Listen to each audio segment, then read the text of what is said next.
Hi, everyone. Welcome back to Data Driven Health Radio. I'm your host, Dave Korsunski. And today we are blessed to have my new bestie officially in the health and wellness scene, Dr. Lara Varden. Dr. Lara, I'll read your bio here in a second. It's extensive and awesome. But first, I just want to say hi and welcome to the show. Hello, and thank you so much for having me. I'm so excited for this conversation. Yeah, you and I met a few weeks ago now down in Miami. We were at the 2023 Biohacking Congress event down there, and through one of our mutual colleagues, we ended up at the same dinner table together. And 7 bottles of wine later, I think I lost count. And some We were, fantastic food. oh yeah, but we just had this amazing conversation, and it continued on for hours into the night. And it was just a super fun night and great vibes. So I'm excited for our conversation. I know a lot of our listeners will be excited, and we're going to unpack the world of genomic testing within integrative health, which is vast and complicated, but also I think really an essential component of health that we should understand when we're looking at how do we approach a specific intervention or a program or a protocol, and why does it work for one person and not work for another person, and how do my genetics really tell me, okay, so what do I really need to focus on, because that's going to be different than the next person. We have these general ideas that work good: weight loss, stress management, those types of things, predisposition to certain conditions, but it's different for everybody. And if we can figure out what really drives those differences, that dictates how we approach our health and wellness routine. So a ton of really exciting stuff to unpack here, including the work you're doing at the DNA company to educate practitioners on how to do all this stuff, which is awesome. But first, for our listeners here, I'll just introduce you, Lara, and your background. So Lara's a big brain. She has a lot of letters and credentials, but let's just break them down here. So multi-credentialed scientist. So you've got a really strong research background in how you come at this, which is important because that research mindset and the rigor behind research, I think, is incredibly important when you're working with genetics, so that we approach things logically, and we don't just kind of like get lost in the weeds and stay at the surface level. So having that research background, I think, is really interesting in the way you're now almost an educator in genetics. A board certified holistic practitioner, um, licensed ecclesiastic. You're going to have to help me on that one. Ecclesiastical. Yeah, It's a licensed ecclesiastical holistic practitioner. certified functional genomics practitioner, relevant here. Certified functional nutrition and lifestyle counselor. Um, Clinician at the DNA company, and that's work we're going to unpack here, which is really, really fascinating on the education side. Spearheading Sacred Genomics as co-founder and CEO, and that's an area, time permitting, I'd really love to just dip our toe into that side of the equation. I know we talked extensively about that, and even how some of your knowledge came to you, I think actually is really fascinating. So I'd love to have time for that. Adjunct professor at Clarkson University's biology department, and expertise in cellular biology, molecular genetics, biochemistry, neuroscience, functional nutrition. And your own personal practice focuses on functional genomics and holistic health. Dr. Varden's passions lie in educating and empowering individuals and groups with untapped knowledge to enhance energy, immunity, and healing from chronic ailments. So that's a lot of our mission too here at Heads Up, guided by the motto of service to others. I mean, you don't really have to say more. That kind of sums it all up right there. That's how all of our mottos should be, in my humble opinion. Um, she believes in everyone's inherent right and capacity for love, joy, and self-healing. She optimizes epigenetics. That's a large part of what we're going to talk about today. Okay, I got dealt a hand of cards, aka my genetics. Now, how do I play the hand here? so that I win the tournament. That's basically what we're doing here. Tournament's just basically life, and emphasizes biohacking, longevity, and healthy aging. So just absolutely awesome background, Dr. Lara. Thank you for sharing your expertise with us here today. Well, thank you for providing this incredible platform uh, to educate others, not just people as patients and clients, but the practitioners that help them, that help guide them. Because really, it comes down to that education, to that empowerment.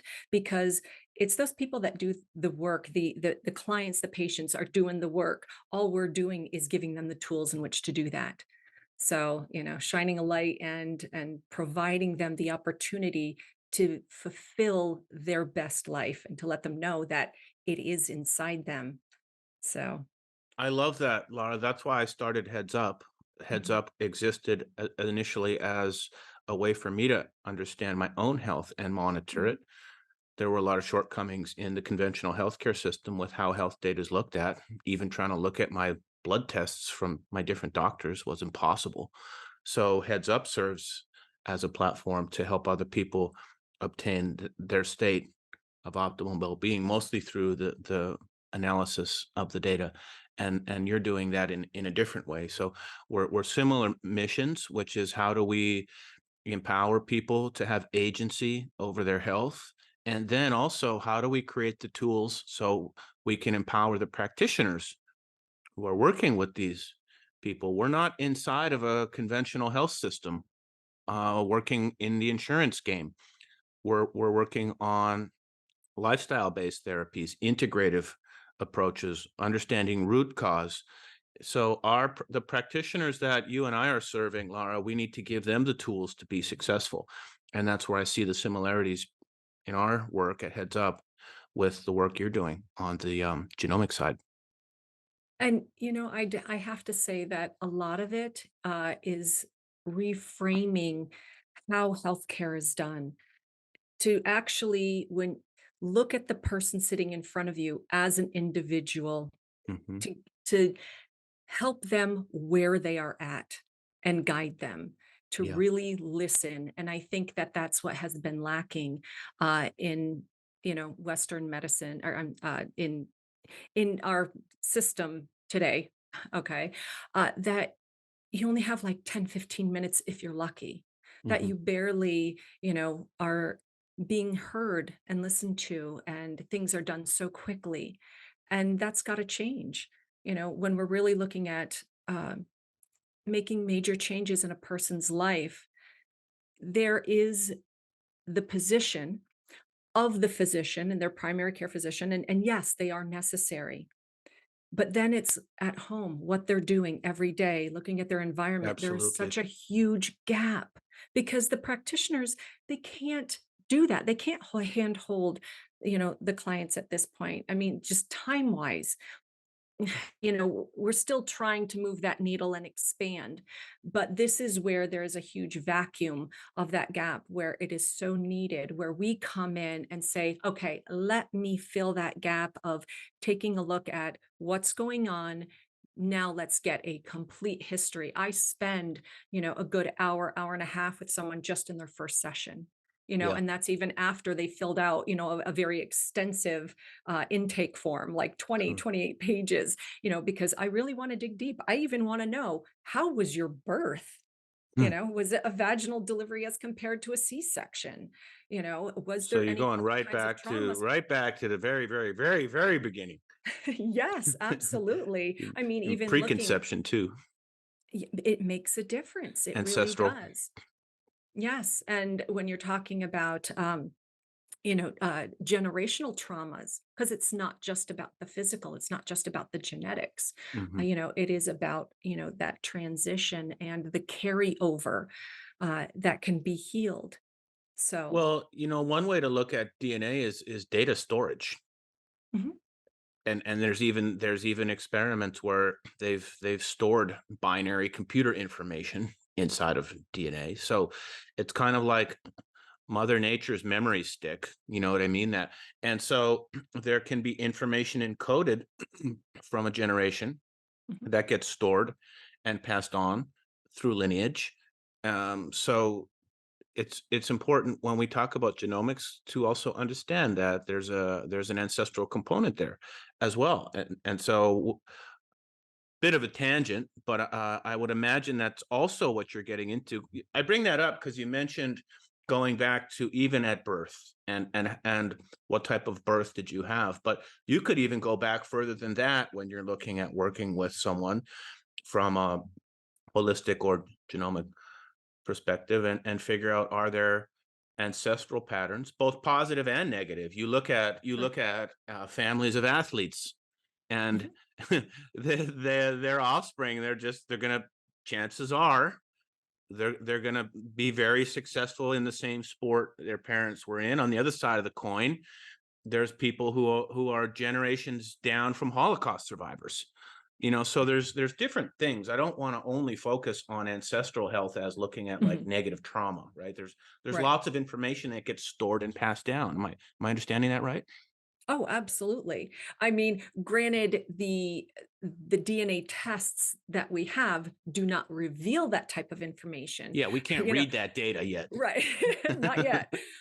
But it is that genetic blueprint gives Mhm. us a layout of going, okay, this is what we have to work with. But then it is the practitioner asking the questions, listening to the answers, really diving in and finding out what the rich history is that makes this person up and puts Pretty them in awesome. front of you that day.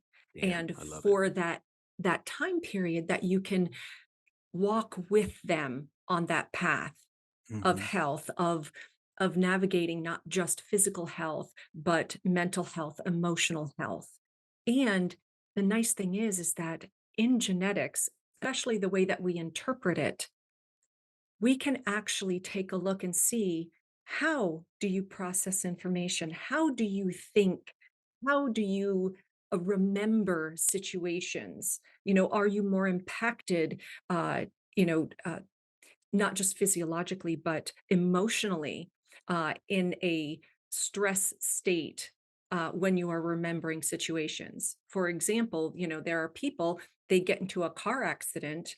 Some, it is so traumatizing, they freeze and it's like they can't drive again for a long time. Other Mm. people, they can turn around, rent a car, and drive the same day, as long as they're not, physically injured, terribly Sure. injured. But and it's just like, why? How that happen? Why is there such a difference in the reaction of these situations? Well, we've figured that out and have ideas based on their genes.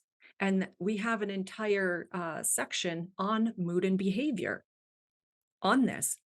Genes that we look at, their dopamine receptors, the COMT gene that clears the neurotransmitters, as well as MAO, looking at their ADRA2B gene, which works for their noradrenaline receptors, looking at the 5-HTTLPR gene, which looks at the serotonin receptors and the way that it's transported and utilized. All this gives us clues into the functionality and how the person presents. And it's not that any particular profile is good or bad, because honestly, any profile can have good or bad proclivities. It Sure. really is in the context Yep. of which this person is presented, that they could either go down a more problematic road or a very beneficial road, where they could go down a road of addiction or binging, or one of entrepreneurship, and reward. It really depends on that context, and also aware of it. That's what really makes a difference, and that's the Totally. whole point Awareness. of what we are doing, is Oh man, I love teaching that. Yep. people about Yep. their genes. This is what you have to work with. You do not have to be a victim of your genes by Well, being even just empowered and knowing that knowing. you have them is empowering. Whether you Yes. do anything or not, you can never unlearn that someone educated you on.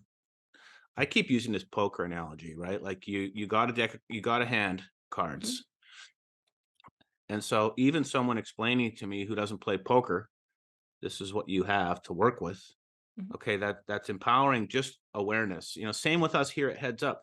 We'll show you some data and we'll show you your blood sugar levels. for example. That we're looking to develop an awareness, and when there's an awareness as the spark, then we create the conditions for change. So even just the basic awareness, just to segue a bit, my awareness, Dr. Lara, started back in the day. I've been in this world of health optimization, biohacking for a really long time, before any of the genetic tests were even available. Okay, so I remember when some of the first direct to consumer tests were coming on the market. This was empowering. I got my 23andMe data run at that time. And this was when you could get access to all your raw data in there as well. And there were practitioners out there that were running analysis of your raw data, and they were helping you find even more stuff than you got inside the 23andMe portal, for example. So that's how I first started developing my own awareness. I did my own test, and what I love here in the United States is that it's not the same in other countries, especially with like consumers who want to order their own labs. You know, here in the US, as an individual, empowered individual, we can pretty much order anything we want. It doesn't mean we know what to do with all the information, but at least we can do it. So for me, my awareness started with 23andMe, and I learned some things from that data. We can talk about those, like the MTHFR stuff. And then I did another test. My awareness continued with a company called Nutrition Genome, and Nutrition Genome runs your genomics, and they're looking for things that can be directly applicable to your diet. And then we worked with another company, and they were looking specifically at how your body would respond to CBD and cannabis medicinally. And then there's other companies that show you pharmacogenomics, like what medications should I avoid or have a side effect to. So that's the awareness part of it for me. So maybe that's kind of a segue to what I really initially wanted to ask you about is how does one as an individual or as a practitioner who wants to get this information on their clients, actually let's take that question first. How do you start the awareness process? So how does, if you're a practitioner listening and you want to start incorporating this type of information into your programs, let's just start with the basics. How do you even get someone tested? Well, actually, what we do have is we have a practitioner's portal where you can actually sign up and become an affiliate to be able to order the tests, to have it either shipped. If you have a brick and mortar, you can have tests at your uh, Saliva? This is saliva, just to this is clarify, right? saliva. Yes, yes, it Okay. is saliva. And where you can actually have the test, give it to your clients, and then, about 4 weeks or so later, get the results. You get emailed, they get emailed, and then, you can go over it. Now, we also have a DNA university where we teach clinicians how to interpret this. We actually Yeah, go it's through, and massively complicated. it's accredited as well, Yeah. this course. Okay. And so you can actually go through, learn all about it. Dr. Mansour actually has done a wonderful job breaking down a lot of this. We also have a lot of other videos and training materials that I've actually helped create. Because I have a background in teaching. My first degree was in education. So uh, the It thing comes is that naturally. yes, actually, talk about generational. My mother is a There you teacher go, right on herself. point. Precisely. You got those now, genes. So really, we prepare them to be able to do the interpretations. I mean, Mhm. if they don't have time and if that's not something they want to dive into, still is something that they can order the test. They can just go to, our the DNAcompany.com. They can also uh, uh, access or email our client care, or Allison Henry is actually the one in charge for uh, helping clinicians come in to be affiliate practitioners and use our product for their clients.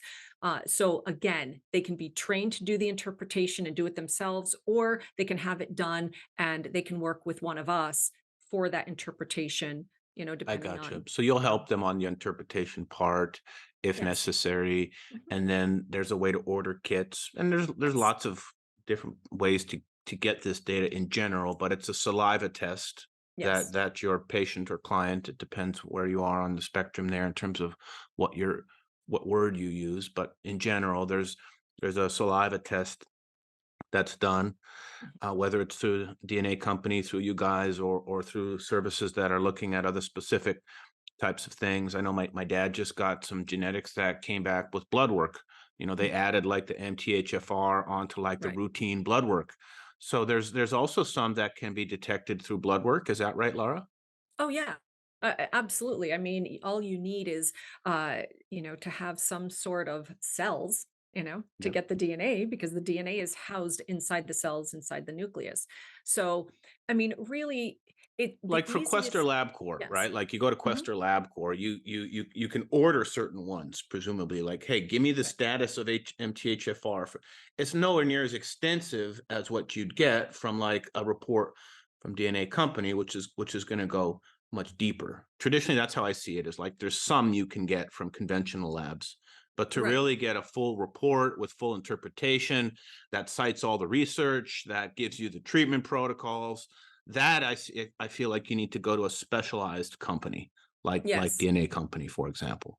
Right. And you also have to notate the fact of the differences between our DNA reports and other genetic reports, because a lot of Sure. times other genetic reports, like from, Quest or whatever, when they're doing the blood work and they're looking at the MTHFR, they're just looking at the SNP and that's where it goes.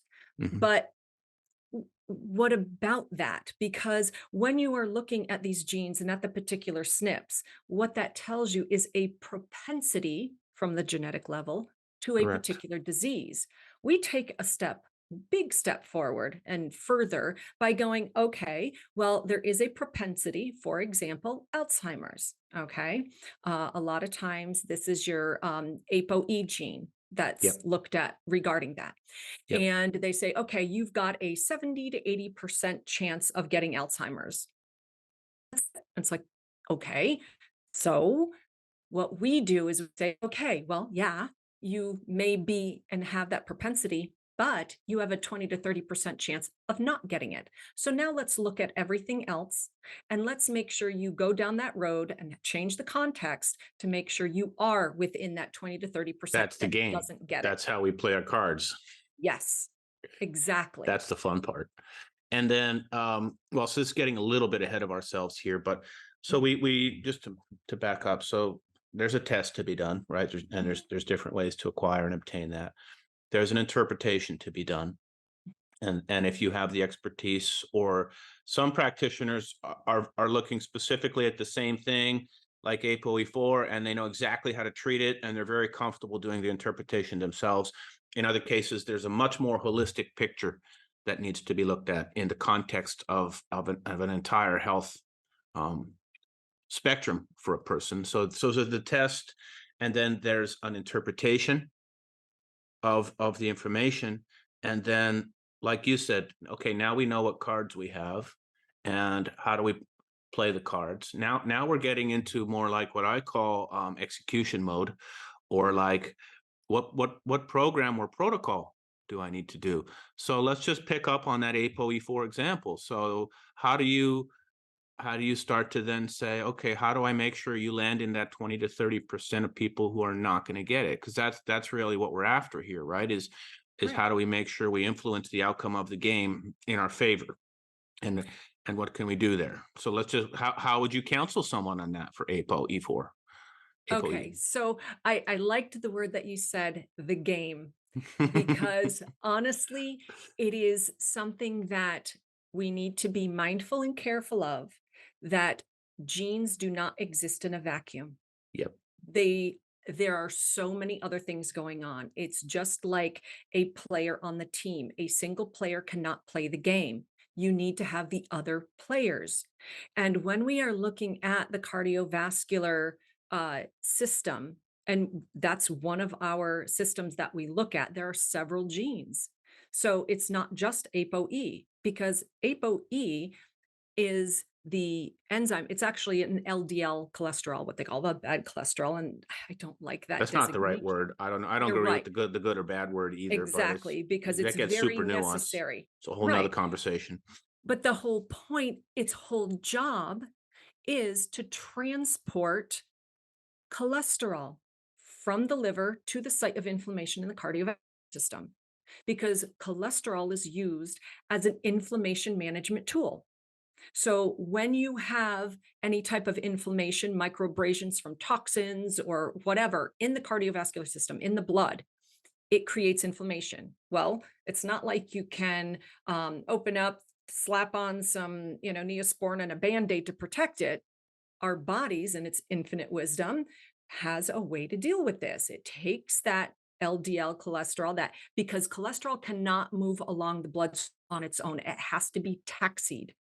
So that's what LDL does. It is the taxi. It goes down to the liver, grabs the cholesterol, brings it to the site of inflammation, and smooths that cholesterol on like a salve on that site of inflammation. Well, it's not the LDL's fault. It's not, oh, well, there's a lot of it, then we got to throw statins at it to get those numbers down. Well, okay, yeah, it may bring the numbers down, but is it helping with the root cause?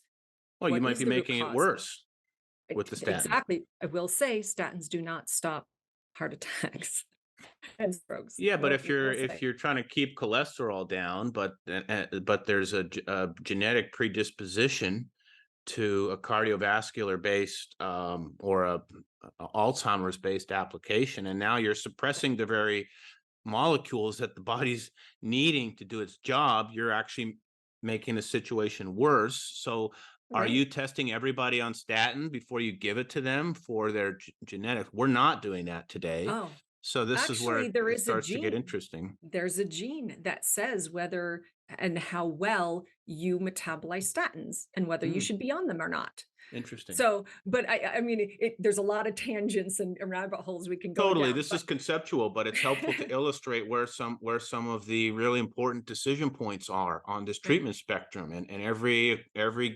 equation is unique. Equation being Mhm. an individual, the cards got to get played a little differently. But we're bringing really Yeah, important things to life here, like how do pharmaceuticals affect this stuff? And so it's right. part of this whole picture that you're painting for us on how to Yeah. use this information.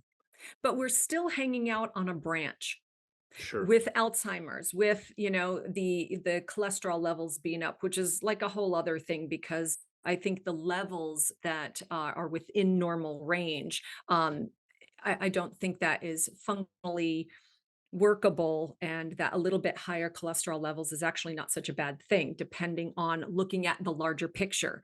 It's like it's like looking at the Mona Lisa through a straw. Yes, you see part of it very nicely, beautifully, but you're not seeing the whole picture. So we have to remove that straw. We need to back up. And we Mhm. also have to start traveling down to the roots, going, okay, why is there inflammation to begin with? Because when we're talking about inflammation or anything else, that is affecting the brain. And yes, this does get to Alzheimer's. Okay. The fact is that there's inflammation going on in the cardiovascular system. Okay. That's why the cholesterol is needed. So Yes. instead of worrying about the levels of LDLs, let's find out why are we having, or why is that person having the inflammation to begin with? What is their toxic load? Looking more and at the other genes involved. How well do they manage, the uh, Detoxification, for example, that is such a huge thing. Absolutely. And thank you. methylation. Methylation being one. A few of the other phase 2 detoxification pathways that we cover is glucuronidation, a glutathione conjugation. We also do antioxidation that happens in the mitochondria, which actually straddles your phase 1 and phase 2 detoxification. Um, so we look at, okay, backing it up, what is causing these toxins? How come you have such a high toxic load? Because one is, are your detoxification pathways suboptimal? Is there some issues there that we need to support? But it's not just in the genes that can tell us some things, but it doesn't say and mean that you are going to have a rough time. This is where asking the questions, looking at the person in front of us and diving deep, going, okay, Lifestyle. yes. What is your environment look like? Are you living in a moldy house? What is your job? Are you exposed to other kinds of toxins? Are you Chemicals. eating uh, gluten that it's might not so much be the gluten sensitivity, but the glyphosate that is in it? Because we in the US and Canada um, use Roundup and We douse it glyphosate with that as a stuff. drying agent. And it's, Yeah. yeah. And I mean, And unfortunately, what is it? even It was, correct me if I'm wrong here, Laura, but it was life glyphosate was first used as an industrial chemical Mhm. to clean the insides of like pipes. Am I right I about that? I'm trying to remember exactly that. Anyhow, we that's a whole, I I don't want to know open that can of worms, but let's right. just say we doused the shit out of it with glyphosate here in the US, corn, Yes. wheat, other things of that nature, and that has impacts on the microbiome. So diet basically is an important part of it. Yes. Which talk about lending yourself down this road of just, oh my gosh, opening up a can of worms, because the thing is, everything is connected. And when you're looking at your toxic load, okay, when I look at someone and if they're having some cardiovascular issues, first of all, we look at their hardware. How are they built? How sensitive is their endothelial lining of their vasculature? How Sure. easily do they become inflamed? Because that Hmm. can inform us of several different things. Yeah. Um, and also then looking at the detox. How well are they detoxing? Because it's not just in support, more so in mitigation, making sure let's lower the exposure, because we don't want our bodies to be climbing up a mountain with a 150-pound pack and hands tied behind their back. I mean, it's just like, let's unload some of that stress, let's unload some of that weight and untie the hands so it can actually do its job more efficiently. So So, let me ping you on the detoxification part, Laura, because as okay. you were mentioning that, some things, examples came up for me. Mhm. One way that we detoxify is through sweat, but Yes. like some people don't exercise to the point where they're sweating. Some people don't exercise at all. Some people can't for physical reasons. Some people are just not motivated to exercise, or they do, but it's not enough to induce a therapeutic effect to detox. So then you say, okay, so what could we do there? It's very easy to get access to like infrared sauna, for instance. Mhm. So if you saw someone on the detox part of things, there's lots of things we can do to say, okay, you have suboptimal um, detoxification, at least from what we can see genetically. And here are some ways we can support that. What are some other things you might recommend there? Well, one of the first things I want to know, are they pooping? And what does it Honestly, look let's like too? start exactly. You've got to start from the bottom up, because defecation, urination are your two major ways of releasing toxins. When you're Hmm. looking at the even at a cellular level, the detoxification phases that happen in the liver, the whole point is getting those toxins, which are fat soluble, and making them water soluble that can mix with bile serum to be and peed out. Okay. Hmm. So starting from the bottom up, are pooping, because if you're not, that's got to be addressed immediately. And a lot of people, it's surprising, they don't realize what a normal defecation should be. You should be going at least one, twice, three times a day, at the very least once a day. But basically, how many ever times you eat. Like if you have 3 meals, you should have 3 defecations. But doing that every day, you shouldn't be straining. It should be, a nice brownish color. You've got to be careful if it's black, could have blood in it, and etc. And there's actually the Bristol stool chart that people Yeah, can we look actually up. track that in Heads Up. It's like a Perfect. 1 to 6 that, and Mhm. that helps a practitioner because it helps a practitioner just because you're even having normal bowel movement is one thing, but then uh, the composition of it determines whether your body's actually absorbing anything from the food, or it could Right. indicate another Or digestive if issue. they're dehydrated, Yeah. or if there is something going on in their system. And I mean, because if they're having a lot of diarrhea, Hmm. or if they're constipated, or both going back and forth, that gives us information. So that is really important. But, when it comes to detoxification, you don't start with a detox protocol. You start to make sure that they are eliminating. Totally And makes sense. Yeah, even with urine, Dr. Lara, like I started tracking my hydration levels for a Mhm. while just to see how much I got. First of all, shocker, once you actually measure it, you realize that you're not drinking as much water as you think you are. So Exactly. I challenged myself for a while to get to like 128 ounces a day. And now, admittedly, I live in Scottsdale, Arizona, Mhm. and I'm playing tennis outside in the middle of the summer. So like my requirements are higher than Mhm. normal. But just being able to look after urination and make sure that it's clear, like even Well, just getting your body to that level is not yeah. that easy, honestly, No, from but a you gotta hydration be point of careful. view. You don't want it totally clear. You want it to be like a very pale, yellowish, almost like a Gotcha. soft hay color. Because if it's totally clear, that means you could actually be diluting, uh, you know, your fluids. I've And this is definitely where, pushed it to that level. So when I yeah, when I probably am over consuming either water or green tea or whatever it is I'm using. So I have pushed it to that level when yeah. I've been doing my testing.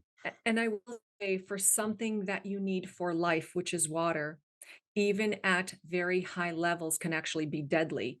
There was a story years ago at one of the universities I went to where some stupidity of a fraternity, they didn't want to give the person alcohol to chug and chug, so they gave him water.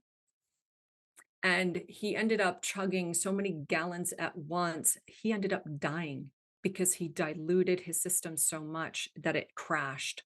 So even water, at way too high of a concentration without the electrolytes is deadly.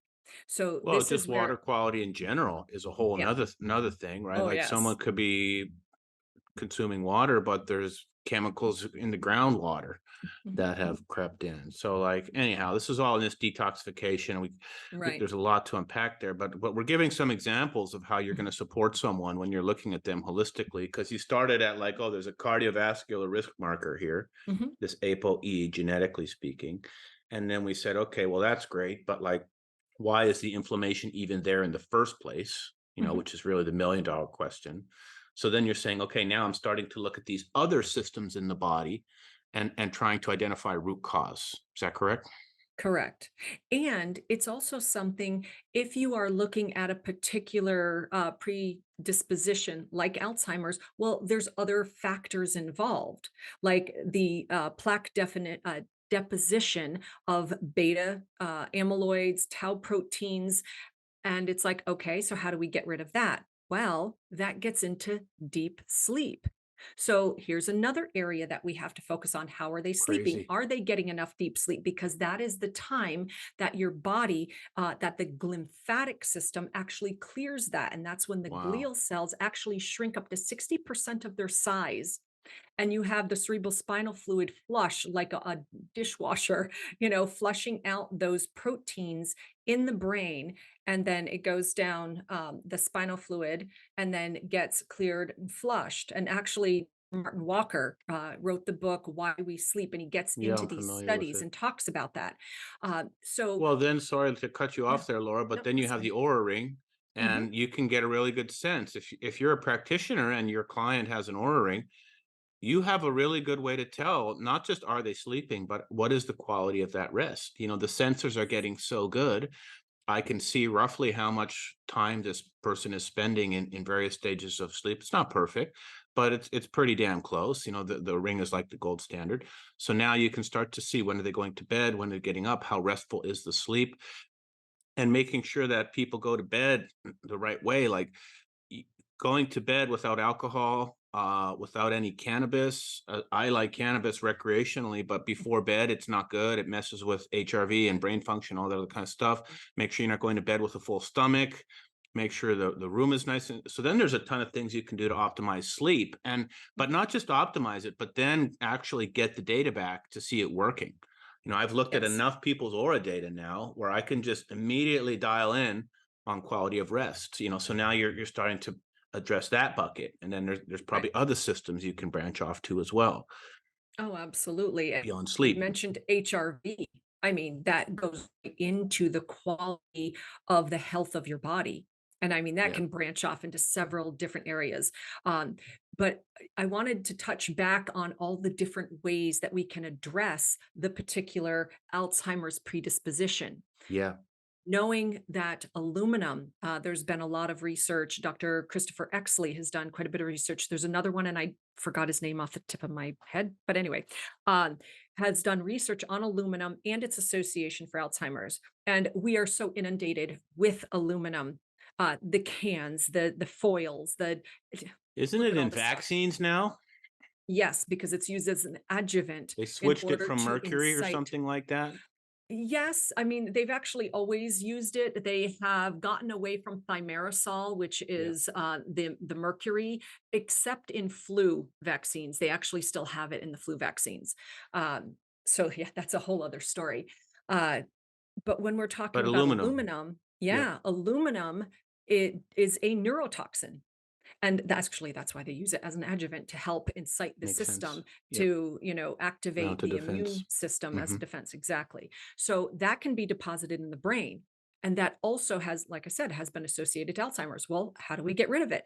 Well, thankfully, to his research and to the other doctor's research, they found that silicon-rich water helps to remove that. Crazy. So just drinking silicon-rich water helps. There are other ways as well, but I mean, for something as simple as that. So, So you this know, is fascinating, though. This is you're yeah, you're you're starting at the result of the test, right? You're starting at the ApoE. That comes back on the report. right. Okay, there's a 70% chance. And there's other conditions as well. We're just using Right. this as an illustrative example, but you could find some other SNP that predisposes someone to something else. But anyhow, let's just stick with that example. So you're like, okay, here it is. And now you just start double clicking down into different layers to figure out, okay, what systems am I really going to focus on here with this person, like you said, sitting across from me? And then the question comes up is like, okay, what other data can I gather besides just the genetic information that's going to help me put the strategy together? So do they have some way to provide some aura ring data, for example? Okay, actually your sleep looks really good. It's clean and there's good hygiene there, and I can see all that's under control. Maybe for the apo example, I also want to look at your blood sugar levels. So could I get you to maybe wear a continuous glucose monitor for 2 weeks? Because the Alzheimer's also has correlations to insulin resistance. Right. They So actually call it type 3 diabetes. exactly. So okay, now let me see what your blood sugars look like. Like I Right. I've looked at enough people's CGM data. What do I want to look at? Well, how high does it go after you're eating a meal? How long does it take to come back down?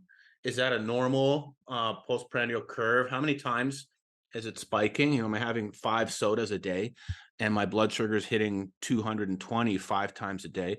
So now you're gathering more information. You can get some info. What's your fasting? You don't even have to wear a CGM. What's your blood sugar when you wake up in the morning before you do anything? Right? Just give me that for a week. Mhm. I can get some data on blood sugar. I can get some data on body composition. I could ask for their blood test results.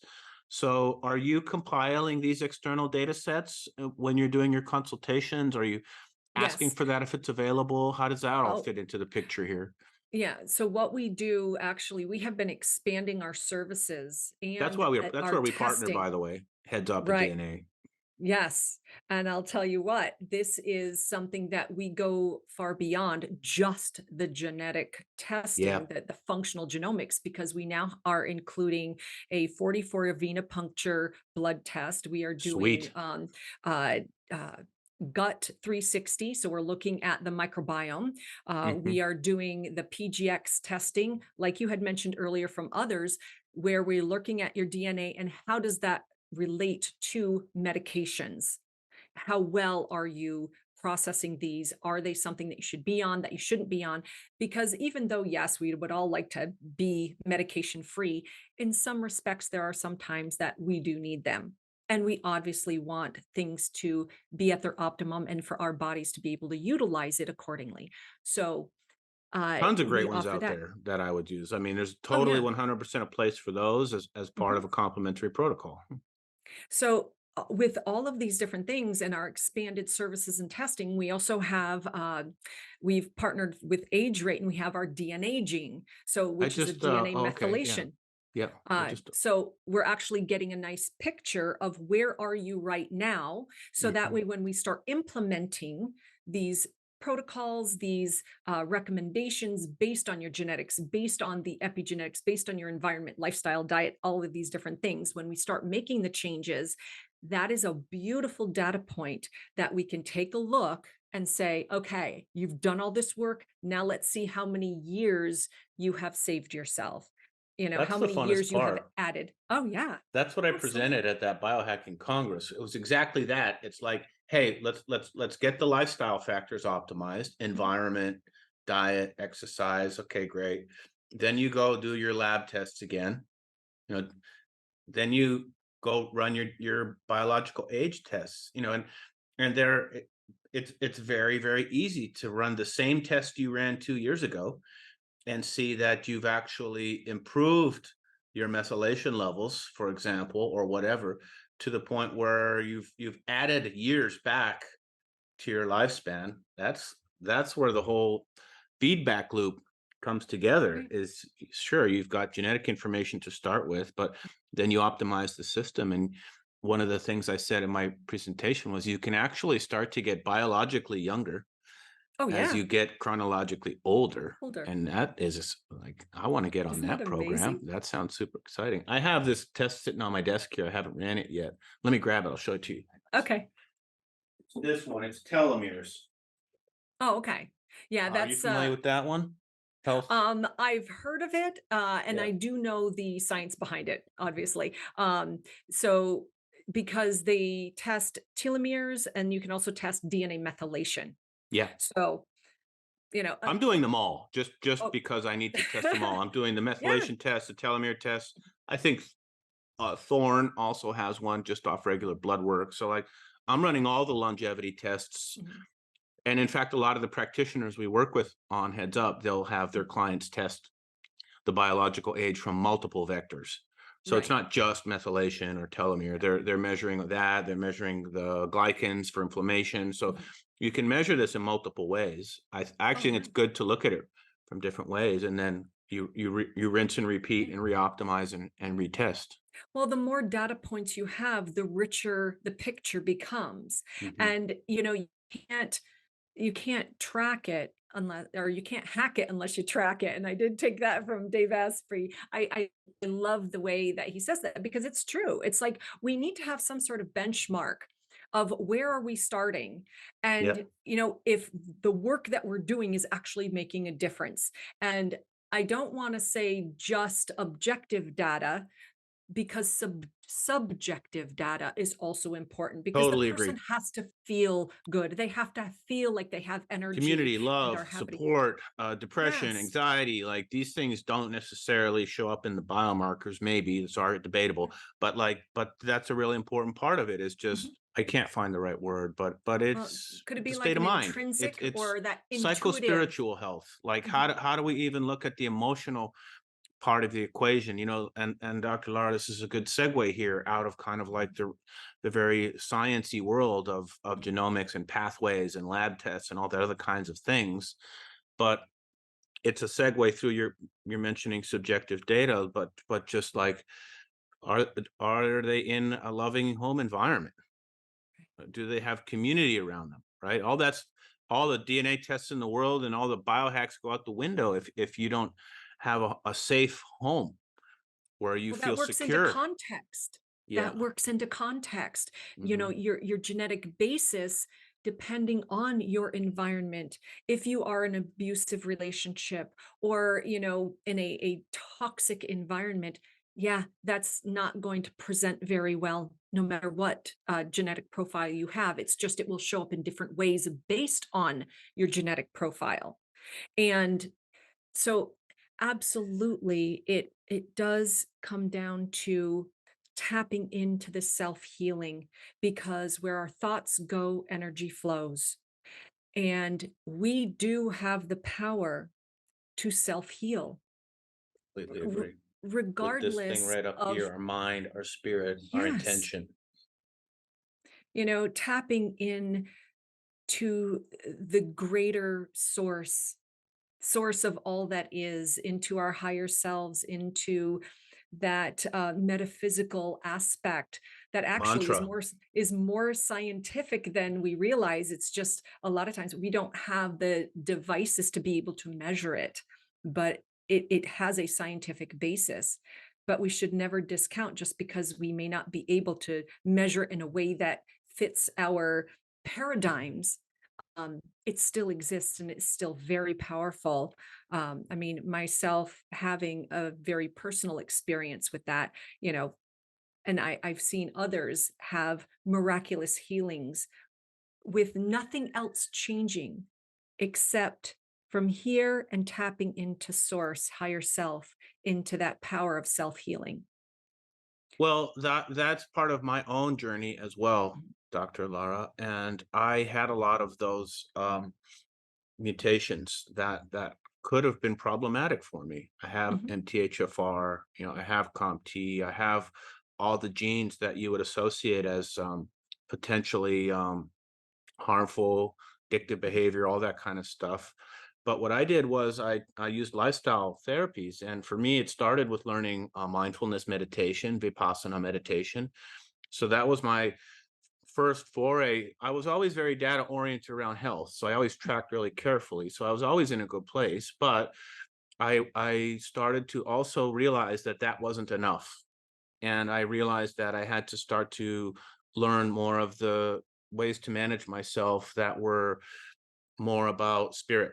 And so that for me started with just silent meditation. That was something I had to learn. Nobody teaches you this stuff. Where the hell do you even go to figure that out? Luckily, I was living in San Francisco at the time, mm, and there was an amazing retreat center called Spirit Rock Meditation Center.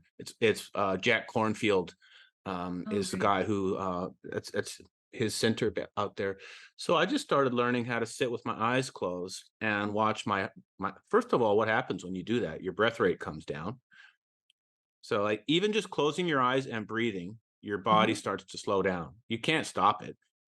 right. It just so your heart rate comes down, your blood pressure comes down, you start sleeping better. You start to learn how to see thoughts come up while you're meditating, but you don't react to them. Okay, I got to sit here for 20 minutes. Mhm. So even if this urge comes up to do something or say something, or you don't, you just let it float across the screen, and you keep sitting. So that part of it became very important to me. And then somehow I ended up in a Kundalini yoga class one day. And that was actually next level, because now you were starting to work with mantra. So mantra means repeating it's directing the mind, basically, is what you're doing. So saying a mantra over and over again, just even saying the mantra, I am loved, for example, like saying that 10 times before you go to bed, right? What intention does that create for us? And we're way outside of genomics and data analysis at this point. But this is another leg on the stool that has to be addressed. If we're talking about Mm, how do we help someone holistically, how do we then also help them on the psychospiritual, meditative aspects of their health? And that's a whole nother domain of expertise right yeah. there But it is that we need to so look at. important. It's almost, I think, a keystone in health. I Hmm. mean, we are here for a transient amount of time in this physical body. Hmm. We have a body, we are not the body. Hmm. We have the body to interact with this three-dimensional world that we are having experiences in and learning lessons in. Hmm. But That's what I we believe. are a body, Hmm. are a soul, a spirit. And I think it was Rumi that said, when we are still and quiet, we hear more, because it is a matter of silencing the noise of the world around us to be able to tap into that higher self, that higher spirit, the connectedness of all that is. And I mean, even Einstein, the getting into quantum physics and quantum entanglement of entanglement Spooky the action at a okay, distance. there you go. And it's just like that goes to show you the connectedness. Totally. But we need to stop the noise. We need to quiet the brain, get into that parasympathetic state, that state of Oh, that's almost healing, of impossible down there. creativity. It We're is. And constantly that's why bombarded. it's This fucking phone on my desk doesn't stop pinging me for God's green earth. I'm on 80,000 Zoom calls. When the hell am I going to sit down and do this, right? Our society's not engineered that way. okay, wait a minute.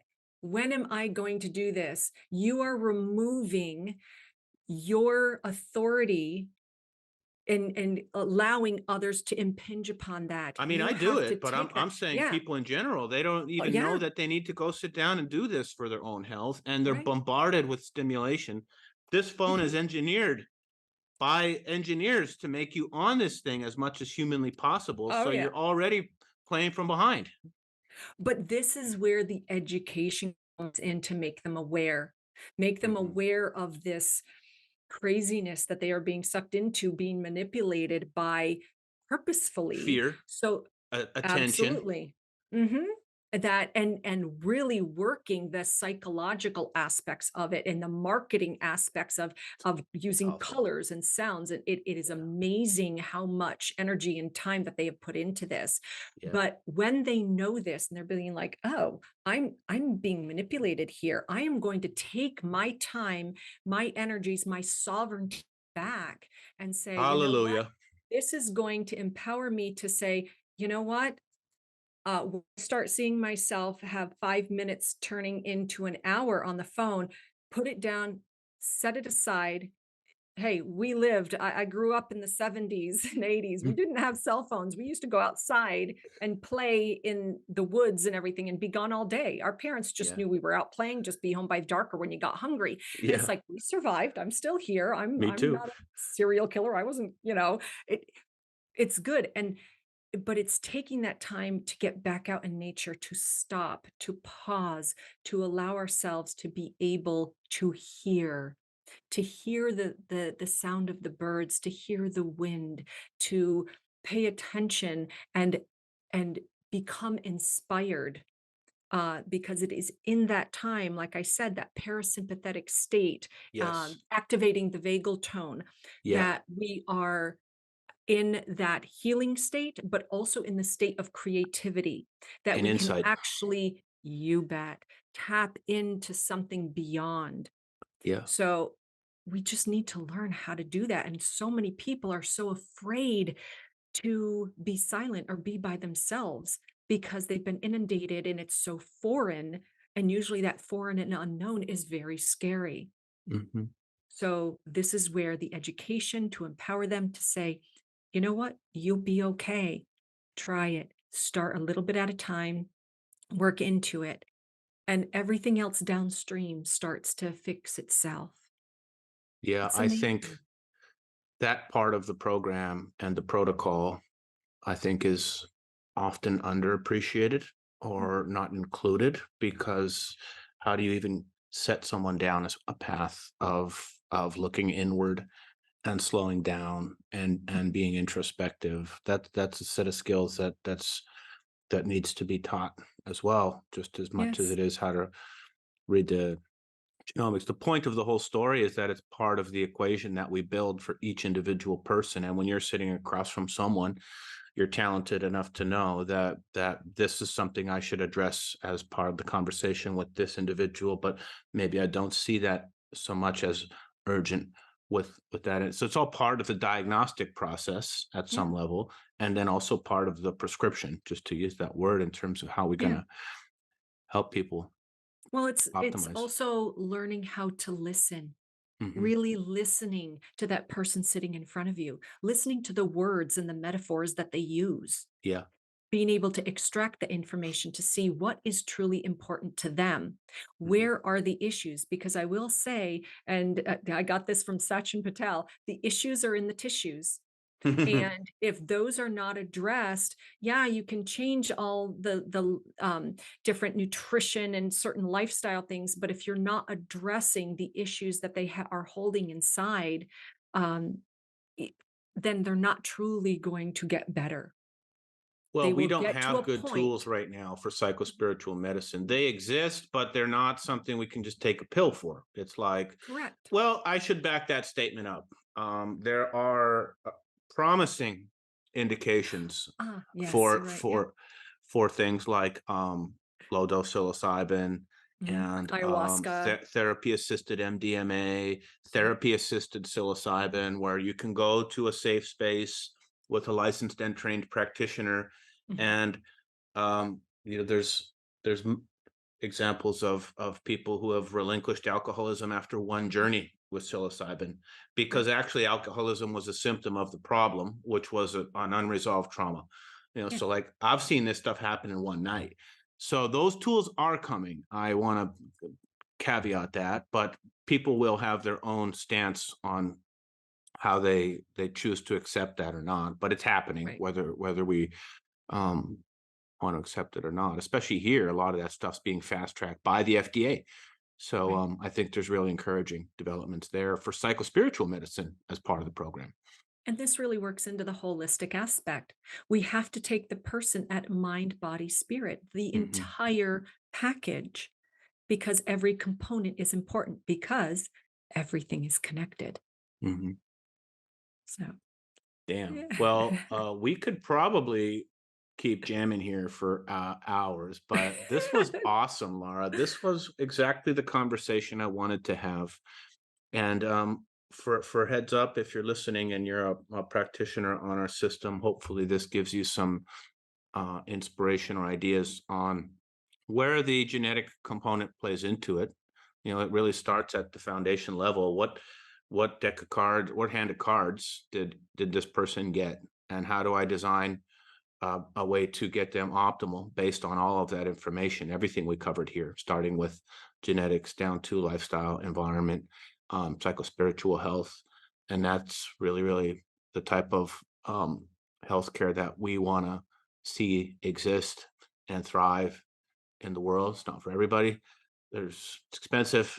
It's not covered by insurance. There's a million reasons why this is hard for lots of people, but it has to start somewhere.